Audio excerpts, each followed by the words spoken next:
Climate change is wreaking havoc around the globe. Fires, windstorms, floods, all happening with ferocity and a frequency that we haven't seen before. Ottawa has seen 2 floods and 3 major windstorms in the last 5 years. That's once-in-a-generation storms happening every single year, Mr. Speaker. But Ontario has failed to invest in infrastructure adaptation or the modernization of disaster relief programs to address the new reality. In May, the Derecho, with winds up to 190 kilometres an hour, swept across the city. 180,000 residents were without power, some for days, many for weeks. Residents isolated at the upper levels of apartment buildings without fresh water, Mr. Speaker. The emergency response to the storm has cost the City and Hydro Ottawa up to $50 million. 3 months later, despite promises from the Premier, there has still been no provincial support to the City or Hydro Ottawa. When will the government step up, fulfill its commitments to the residents of Ottawa, and compensate the City and Hydro Ottawa for the cost of this storm? I apologize to the member. His riding, of course, is Orlean. Minister of the Environment, Conservation and Parks. Thank you, Speaker, and I thank the member opposite for his question and was pleased to join him with members of Ottawa City Council to discuss climate change and the commitments that this government are taking to address and improve adaptation and resiliency through the province's first-ever climate change impact assessment. I know my colleague will address some specifics in the supplemental, but I'd like to lead by saying this is the first-ever climate change impact assessment this province has ever undertaken. It was welcome news by the City of Ottawa and will help build our resiliency.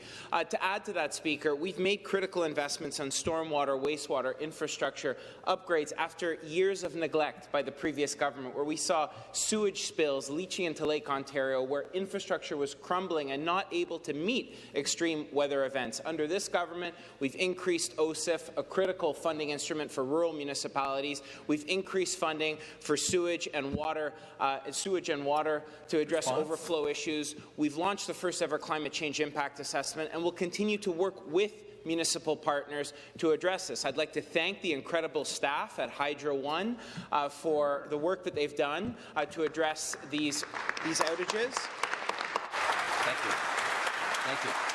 The supplementary question, the member for Orleans. Thank you very much, Mr. Speaker. Supplementals to the Premier again. Some of the hardest-hit areas of Ottawa were in the rural areas. Navan, Sarsfield, Carlsbad Springs. Families like the McWilliams, the McFaddens, the Cottons have seen utter devastation to their farms and their properties. Farms that have been feeding the community in the region for generations. And they're not alone, Mr. Speaker. Despite some nice promises from the Premier during the election, these families still don't qualify for the Disaster Recovery Assistance Program. Why? Because the government hasn't activated the program for the City of Ottawa, Mr. Speaker.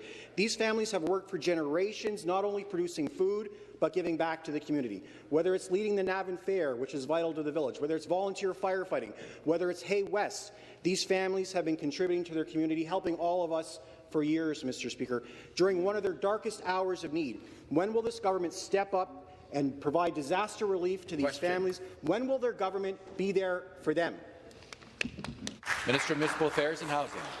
Well, Speaker, ministry teams have been working with local officials since the May 21st storm event in the province.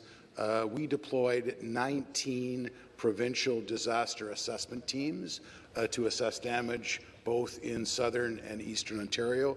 People who were affected from the storm, obviously, because the disaster relief assistance program for Ontarians isn't a replacement for insurance. We obviously want to continue to encourage residents to meet with their insurance company to talk about the assessment, and we'll continue to work with local officials.